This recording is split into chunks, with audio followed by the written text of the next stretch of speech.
'cause I imagine are you going with them on a lot of these missions, or are you like in a superhero parlance would be you're like the guy in the chair where we're telling Yeah. people with the laptop, go here, opening It, doors, like no, I Mission was, Impossible trope, if you will. if there was a stack of people running up to where they needed to go, I was the second or third guy in the line because Okay. literally they don't know where to go unless I tell them where to go. I'm not saying like that from the rear. I'm saying literally on the ground. I have to tell them where to go.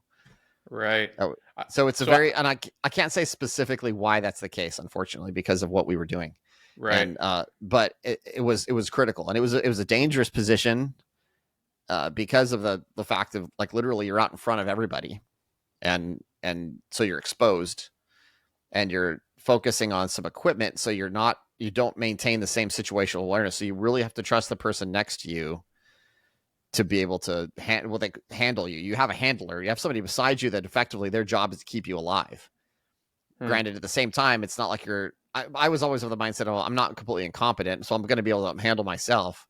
And in certain units, they didn't even give me a handler. They just set me off by myself in front of everybody, like I was like just basically waiting to get shot. So, Oh my gosh. Yeah.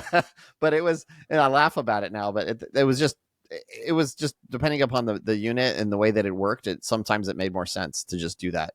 But they trusted me enough to do it. So it worked. I wouldn't say that was the norm.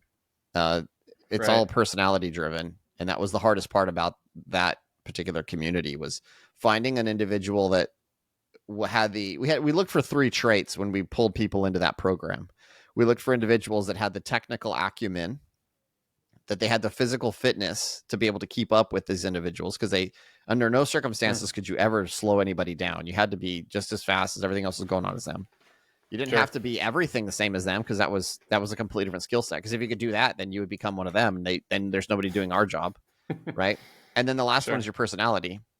Did you have the personality to fit in with that group of individuals in a way to where they could gain your trust and they could understand your value? And that was a unique trait that was very difficult to find. And so that was why it was hard for us when we screened people for the program. We were searching for all of those things, and it was hard to find them all the time. And and even with the people that we brought in, some didn't make it. Not in Hmm. not in a really bad way, like in a way that they just weren't good for the program. Not in the sense that we lost them. You know what I mean?